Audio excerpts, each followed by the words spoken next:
May mga tao talagang may espesyal na katangian. Isang magnetic na puwersa na humihila sa iba.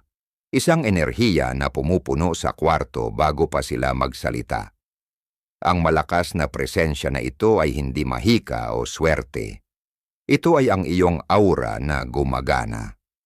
Ang hindi nakikitang larangan ng enerhiya na nakapaligid sa iyo ay maaaring magsabi ng marami tungkol sa kung sino ka, kahit na manahimik ka. Sa mga nakaraang taon, natuklasan ko na ang mga taong may malalakas na aura ay may mga tiyak na katangian na hindi pwedeng palampasin, na nagtatangi sa kanila mula sa iba. At ngayon, ibubunyag ko ang 5 malinaw na senyales na ang iyong aura ay talagang makapangyarihan sa mga paraang maaari mong maramdaman at mapansin sa iyong araw-araw na buhay.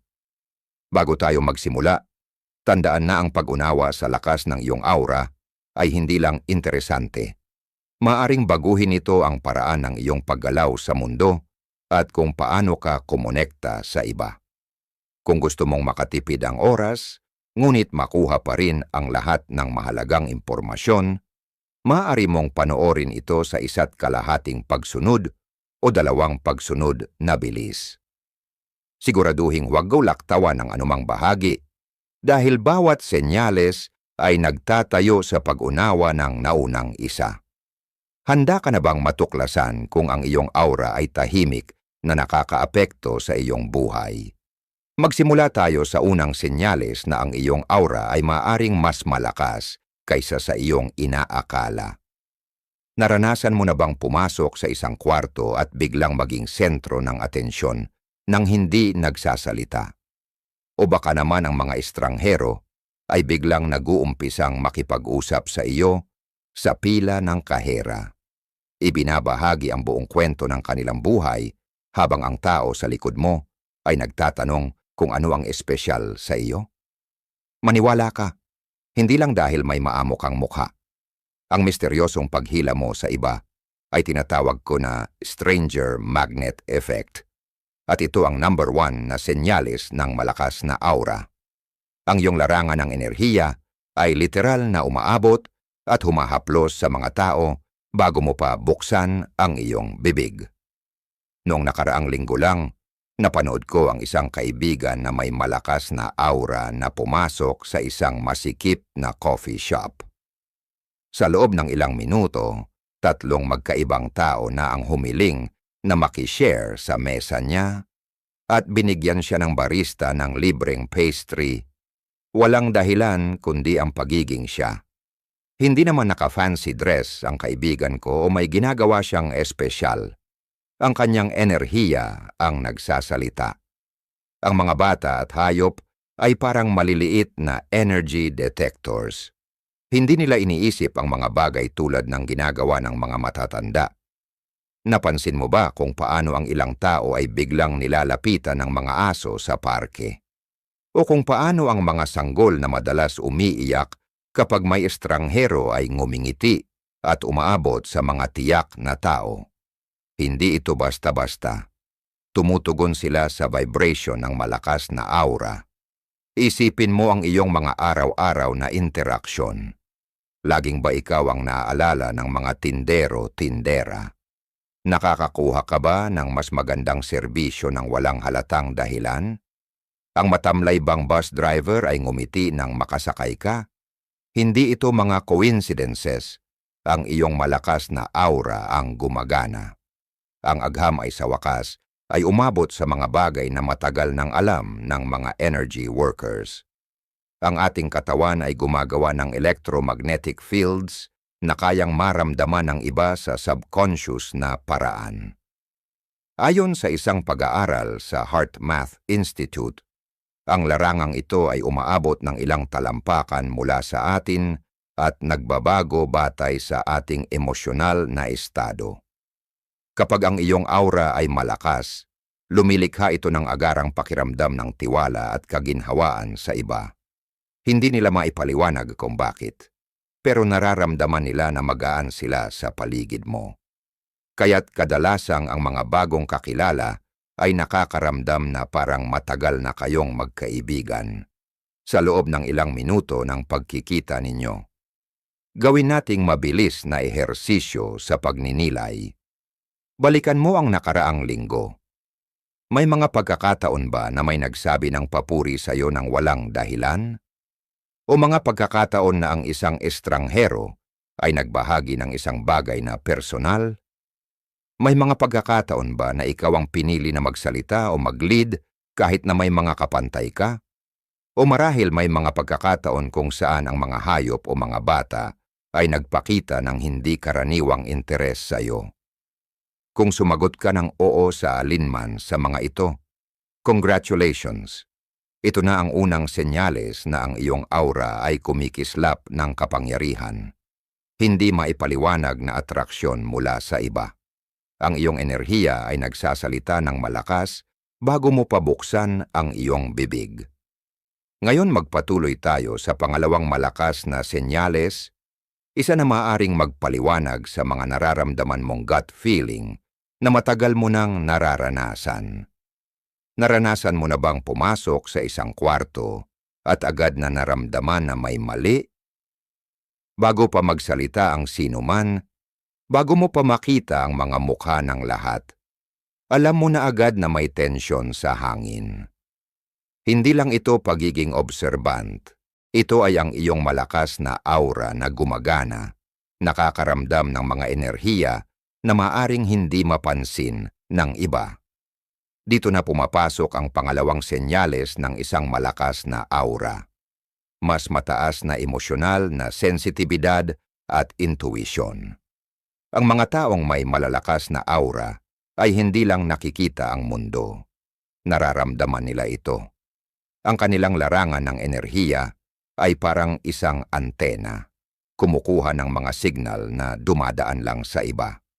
Para itong pagkakaroon ng emosyonal na HD vision sa isang mundo ng standard definition.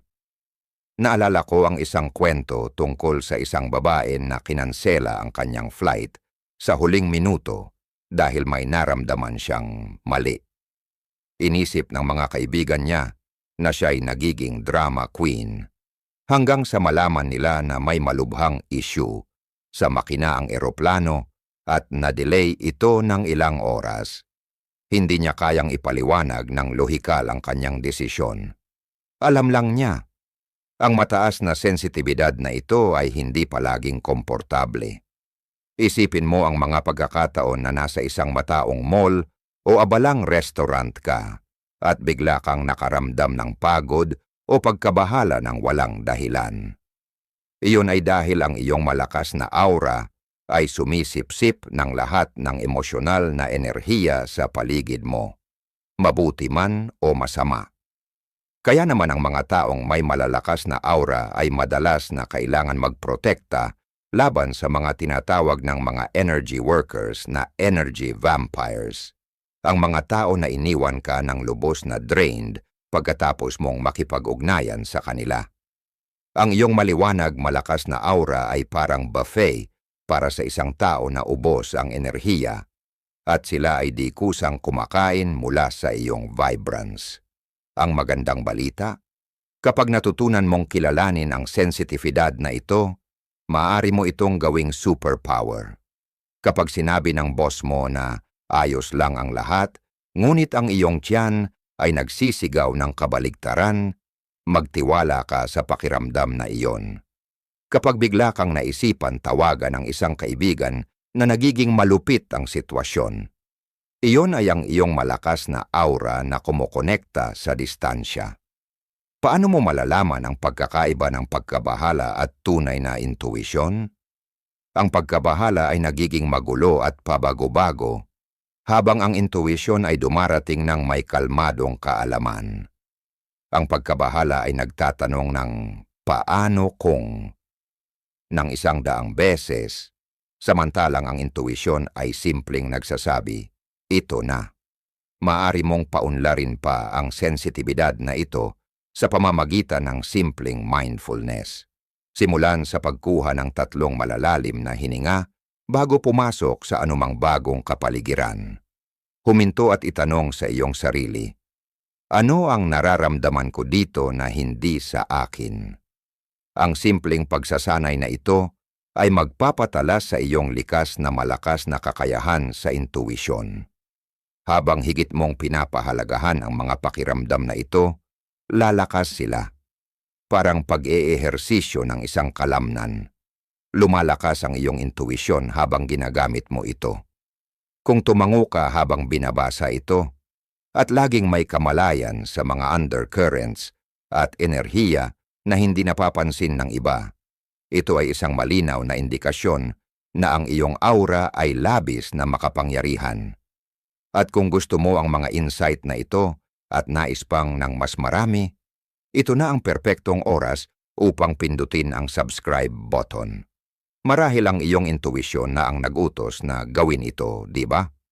Ngayon, ipagpatuloy natin ang ating paglalakbay patungo sa pangatlong senyales na ang iyong aura ay talagang kakaiba. Ang hindi nakikita ay nagiging nakikita kapag alam natin kung ano ang hahanapin. Ang iyong malakas na aura ay hindi lang umiiral sa isang mistikal na lugar.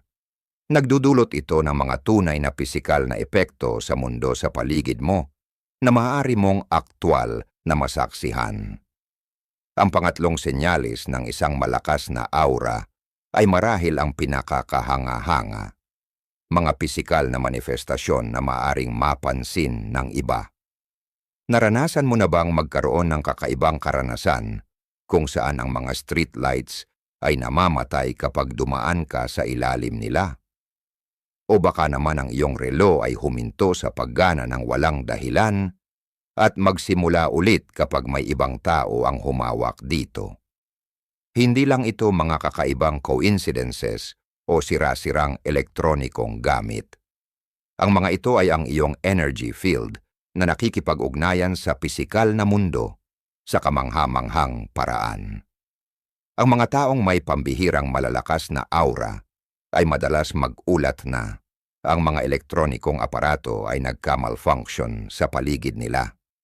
Ang baterya ng kanilang cellphone ay nauubos ng mas mabilis kaysa normal. Ang mga computer ay nagyayelo kapag sila ay naging emosyonal.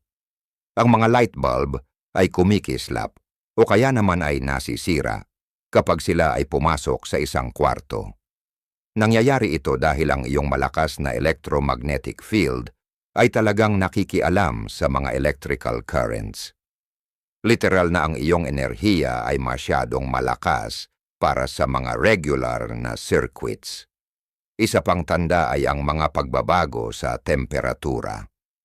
Madalas bang magsabi ang mga kaibigan mo na ikaw ay kakaibang init sa katawan, kahit na sa mga malamig na silid?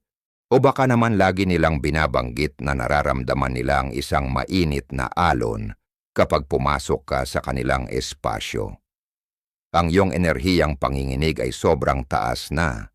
Talagang nag-generate ito ng init na nararamdaman ng iba. Napansin mo ba na minsan ay bigla kang magkakaroon ng goosebumps kahit walang nakakatakot o malamig na nangyayari? Ayon sa mga researcher sa University of California, ang mga ganitong spontaneous na pilomotor response ay kadalasang nauugnay sa mga sandali ng mataas na emosyonal o psychic na sensitibidad. Literal na tumutugon ang iyong katawan sa mga pagbabago ng enerhiya na na-detect ng iyong malakas na aura. Ang agham sa likod nito ay talagang kahanga-hanga. Ang bawat katawan ng tao ay nag-generate ng isang bioelectric field, ngunit ang mga taong may malalakas na aura ay gumagawa ng mga field na mas malakas ang lakas. Sa mga laboratorio, nakarecord ang mga researcher ng mga electromagnetic fluctuations gamit ang mga espesyal na kagamitan tulad ng Kirlian photography at GDV na nangangahulugang gas discharge visualization cameras. Isang energy healer na nakatrabaho ko ang makakapekto sa mga compass needles. Kapag siya ay nasa malalim na meditasyon, ang magnetic field sa paligid ng kanyang katawan ay nagiging sobrang lakas na pansamantalang nangingibabaw sa magnetic pull ng Earth. Bagamat isang extreme na halimbawa ito, marami pa rin sa mga taong may malalakas na aura ang nakakaranas ng mga maliliit na bersyon ng phenomenon na ito. Isang photographer ang nagsabi sa akin na palagi niyang nalalaman kung aling mga kliyente ang may malalakas na aura bago pa man sila kunan ng larawan. Ang presensya nila ay literal na nagbabago kung paano nakafocus ang aking kamera, paliwanag niya. Para bang ang kanilang energy field ay sobrang lakas na nagiging bahagi ito ng nakikita ng aking lens. Ang mga pisikal na manifestasyon na ito ay hindi lang mga interesanteng party tricks. Nagiging patunay ito na ang iyong enerhiya ay umaabot lampas sa iyong pisikal na katawan at nakakaapekto sa material na mundo sa iyong paligid.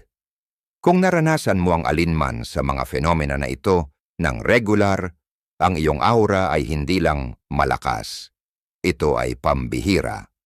At kung pinapahalagahan mo ang impormasyong ito at nais mong suportahan ang channel at ang mga gawaing isinasagawa, maaari kang mag-iwan ng donasyon sa pamamagitan ng pag-click sa Thanks button sa ibaba ng video na ito. Ang iyong suporta ay tumutulong upang magpatuloy kami sa pagdadala ng mga content na nagpapaliwanag sa hindi nakikita at enerhiyang mundo sa ating paligid. Magpatuloy tayo at tuklasin ang pang-apat na senyales na ang iyong aura ay namumukod tangi sa karamihan. Ang pinakamalalakas na ilaw ay nangangailangan ng maingat na pamamahala o mabilis itong mauubos.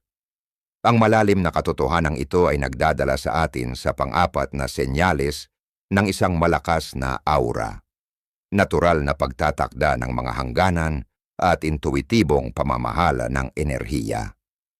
Ang mga taong may malalakas na aura ay hindi lang umaakit ng iba. Nagiging natural din sa kanila ang protektahan ang kanilang enerhiya sa mga paraan na maaaring magmukhang misteryoso sa mga tao sa kanilang paligid. Naranasan mo na bang bigla na lang kailangan mong mag-isa pagkatapos ng isang social gathering, kahit na ang lahat ng iba ay tila okay na ipagpatuloy? Hindi ito kahinaan, ito ay karunungan. Ang iyong malakas na aura ay kumikilos bilang isang kamangha-manghang parola na nagpapalabas ng enerhiya sa lahat ng direksyon. Habang ito ay umaakit ng marami sa iyong pampang, nangangailangan din ito ng napakaraming enerhiya upang mapanatili. Kaya't natural na nalalaman mo kapag kailangan mong magpahinga at mag-recharge. Ang iyong sistema ng enerhiya ay mas maunlad at, sa makatuwid, mas demanding kaysa sa iba. Ang mga may ordinaryong aura ay maaring magtaka kung bakit minsan ay kinansela mo ang mga plano sa huling minuto o kailangan mo ng sariling kwarto sa hotel kapag naglalakbay. Hindi nila nauunawaan na ang iyong sensitibidad ay hindi isang pagpipilian. Ito ang natural na epekto ng pagkakaroon ng isang energy field na umaabot ng mas malayo at sumisipsip ng mas maraming enerhiya kaysa sa karaniwang tao. Ang mga mataong lugar ay maaaring maging isang hamon. Napansin mo ba kung paano ang mga shopping malls, konsyerto o abalang restaurant ay ganap na nakakabawas ng iyong lakas, habang ang mga kaibigan mo ay napapalakas ng parehong karanasan? Ang iyong malakas na aura ay pinoproseso ang lahat ng emosyonal na impormasyon sa paligid mo. Para bang sinusubukan mong makinig sa isang daang pag-uusap ng sabay-sabay. Kaya't ang mga taong may malalakas na aura ay kadalasang nagkakaroon ng tinatawag na psychic shields ng mga energy workers, mga protektibong hangganan na nagsasala kung aling mga enerhiya ang papayagang pumasok sa kanilang field. Ang ilan ay natural na nakakagawa ng mga shields na ito sa pamamagitan ng pagpapakita ng isang bula ng liwanag na pumapalibot sa kanila. Ang iba naman ay nagsusuot ng mga partikular na bato o metal na tumutulong upang ma-stabilize ang kanilang energy field. Ang nakakatuwa dito ay hindi lang ikaw ang apektado ng iyong malakas na aura. Binabago nito ang enerhiya ng bawat silid na iyong pinapasok. Napansin mo ba kung paano ang mga pagtatalo ay madalas na humihinto kapag dumating ka? O kung paano ang mga team meetings ay nagiging mas maayos kapag naroroon ka, kahit hindi ka gaanong nagsasalita? Hindi ito isang coincidence. Ang iyong field ay aktwal na pinaghaharmonize ang mga magkasalungat na enerhiya sa paligid mo. Ang kakayahang ito na makaimpluwensya sa dynamics ng grupo ay isang biyaya at isang responsibilidad. Kapag ginamit ng maayos, maaari itong magpagaling ng mga relasyon at lumikha ng mga mapayapang kapaligiran. Gayunpaman, nangangahulugan din ito na patuloy mong pinoproseso ang mga enerhiya na hindi iyo, na maaring maging nakakapagod kung hindi ito maayos na namamanage. Narito ang isang makapangyarihang practice na makakatulong upang mapanatili ang iyong mga hangganan. Bago pumasok sa anumang mahirap na kapaligiran, imaginin mong may mga ugat na tumutubo mula sa iyong mga paa, pababa ng malalim sa lupa. Pakiramdam na parang ang mga ugat ay matibay na nakaangkla sa iyo. Ang sinaunang teknik na ito ay tumutulong upang manatili kang konektado sa iyong sariling sentro, habang pinapayagan ang iyong malakas na aura na magtrabaho ng walang pagkapagod. Isang mahalagang practice din ang regular na paglilinis ng enerhiya. Imahinasyon mo na ikaw ay nakatayo sa ilalim ng isang talon ng gintong liwanag na nililinis ang anumang enerhiya na hindi iyo. Gawin ito araw-araw, lalo na pagkatapos ng pagiging sa mga tao o sa paligid ng mga emosyonal na intense na tao. Ang katotohanan ay ang heightened sensitivity at natural na pagtatakda ng mga hangganan na ito ay hindi mga pasanin, kundi mga patunay ng pambihirang lakas ng iyong aura. Ang pagkatuto upang pahalagahan ang mga pangangailangang ito ay hindi pagiging makasarili. Ito ay isang kinakailangang pangangalaga sa kamangha-manghang enerhiya na dala mo sa mundo. Kung ikaw ay natural na lumilikha ng mga hangganang ito at kailangan ng oras para mag-isa, hindi ito kakaiba o antisosyal. Ito ang ikaapat na hindi maikakailang senyales na ang iyong aura ay kumikilos sa isang mas mataas na frequency kaysa sa karamihan. Ang kaalamang ito lamang ay maaaring magbago kung paano mo tinitingnan ang iyong sarili at ang iyong mga pangangailangan. Ngayon, balikan mo ang huling pagkakataon na matinding hinangad mo ang isang bagay. Marahil isang pagkakataon sa trabaho, isang pagkakataon na makatagpo ng isang tao, o kahit isang parking space. And ito ay dumating ng halos mahiwaga sa iyong buhay. Swerte ba iyon pagkakataon? O may iba pang nangyari? Ang ikalimang senyales ng isang malakas na aura ay nagpapakita sa isang napaka-mistikong paraan.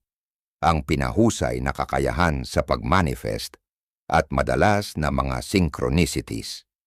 Ang mga taong may malalakas na aura ay hindi lang basta nagnanais ng mga bagay.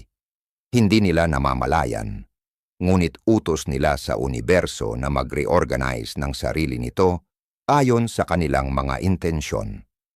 Ang kanilang energy field ay nagiging isang malikhaing puwersa na nagpapabilis sa proseso ng manifestation sa mga paraang tila halos milagroso sa iba. Maglaan ng sandali upang magnilay-nilay tungkol sa iyong sariling buhay. Napansin mo ba ang mga pattern ng makabuluhang coincidences na hindi kayang ipaliwanag ng random na pagkakataon? Marahil naisip mo ang isang matagal ng kaibigan at tinawagan kanila ilang minuto lang pagkatapos o kailangan mo ng partikular na impormasyon at isang aklat na may eksaktong kaalaman na iyon ay nahulog mula sa isang istante malapit sa iyo. Hindi lang ito mga maswerteng aksidente. Ang mga ito ay ang iyong malakas na aura na binabago ang realidad upang tumugma sa iyong panloob na pangangailangan. Ang mga bagay na maaring ituring ng iba bilang swerte, malamang ay nararanasan mo ng regular. Ang mga oportunidad sa trabaho ay dumating eksaktong kapag kailangan mo sila. Ang perpektong apartment ay nagiging available tuwing magtatapos ang iyong kontrata. Ang eksaktong eksperto na kailangan mo upang lutasin ang isang problema ay hindi inaasahang makikita mo sa tamang panahon.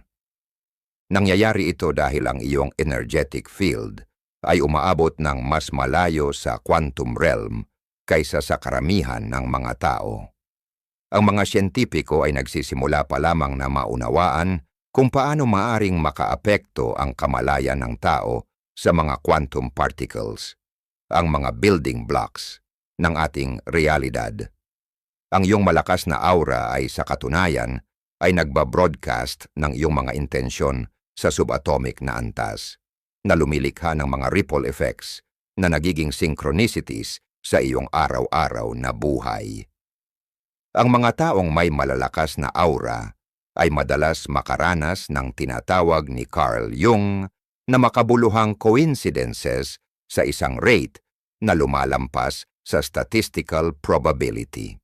Maaring mapansin mong paulit-ulit ang mga sequence ng numero tulad ng 111 o 404 na 4. Ang mga mensahero ng hayop ay maaaring magpakita sa mga makabuluhang sandali. Maging ang mga lyrics ng kanta sa radyo ay tila direktang tumutugon sa eksaktong tanong na nasa iyong isipan. Ang mga pangarap ay nagkakaroon din ng espesyal na kahalagahan. Naranasan mo na bang mangarap ng mga pangyayari bago pa sila mangyari o nakatanggap ng mga malikhaing solusyon sa mga problema habang natutulog? Ang iyong malakas na aura ay patuloy na gumagana kahit sa oras ng pagtulog, ina-access ang impormasyon na lampas sa normal na kamalayan at ibinabalik ito para sa iyong gising na isipan. Ang kakayahan sa manifestation na ito ay hindi lang passive. Maaari mo itong gamitin ng kusa. Kapag nakatuon ang iyong mga intensyon ng may emosyon at kalinawan, ang iyong malakas na energy field ay nagiging parang laser na dumadaan sa normal na mga timeline upang magbigay ng mga resulta ng mas mabilis kaysa sa makatarungan. Subukan ang simpleng teknik na ito bago matulog mamaya. Malinaw na visualisahin ang isang partikular na bagay na nais mong maranasan bukas. Damhin ang mga emosyon ng pagkakaroon nito. Ang iyong malakas na aura ay gagana habang natutulog ka. Inaayos ang mga posibilidad upang gawing mas malamang ang manifestasyon ng bisyon na ito. Magsimula ng isang synchronicity journal. Kapag may nangyaring makabuluhang coincidences, isulat ito. Sa paglipas ng panahon, magsisimula kang mapansin ang mga pattern na magpapakita kung paano nakikipag-ugnayan ang iyong natatanging energy field sa mundo sa paligid mo.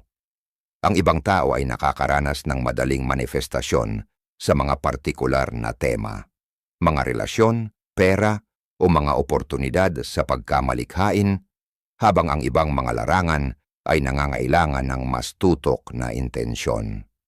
Kung madalas kang makaranas ng synchronicities at hindi pangkaraniwang mabilis na manifestasyon, o kung ang mga oportunidad ay tila dumarating sa iyo nang hindi kinakailangang magsikap, ito ay malakas na patunay na ang iyong aura ay umaabot lampas sa mga normal na parameters. Hindi ka lang kasali sa realidad. Ikaw ay aktibong co-creating nito. Isang malalim na regalo ito upang matutunan ang tungkol sa iyong sarili. At isang malaking responsibilidad na gamitin ang kapangyarihang ito ng may kamalayan at para sa pinakamataas na kabutihan. Habang tinatapos natin ang ating paglalakbay sa 5 hindi maikakailang senyales ng isang malakas na aura, magnetikong atraksyon, mataas na intuwisyon, pisikal na manifestasyon, natural na pagtatakda ng boundaries, at pabilis na manifestasyon na kakayahan, Alalahanin na hindi ito mga nakatakdang katangian, kundi mga kasanayan na maaring paunlarin at patibayin. Ang iyong aura ay parang isang kalamnan. Habang binibigyan mo ito ng mas maraming pansin, lalo itong lumalakas. Subukan ang 3 simpleng pang-araw-araw na practices. Una, maglaan ng 5 minuto upang visualisahin ang iyong energy field na kumikinang ng maliwanag sa paligid mo.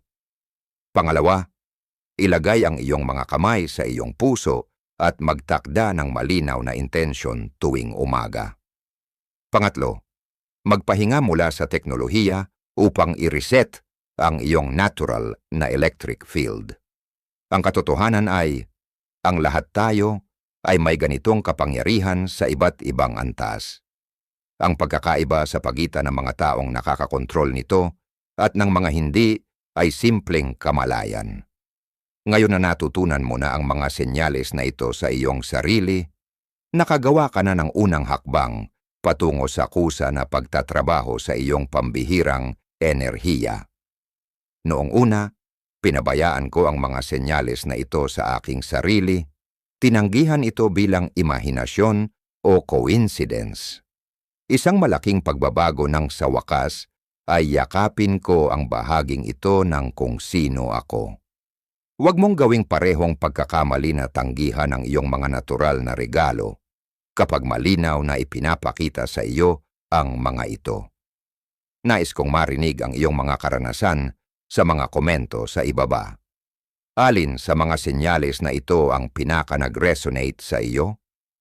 Bago ka umalis, ang algorithm ay pumili ng isa pang video na partikular para sa iyo na magpapalawak sa mga tinalakay natin ngayon. I-click mo na ito. Malamang alam na ng iyong malakas na intuition na ito ay naglalaman ng eksaktong kailangan mong marinig sunod. Hanggang sa susunod, yakapin ang iyong natatanging energetic signature. Ito ang iyong pinakamalaking superpower.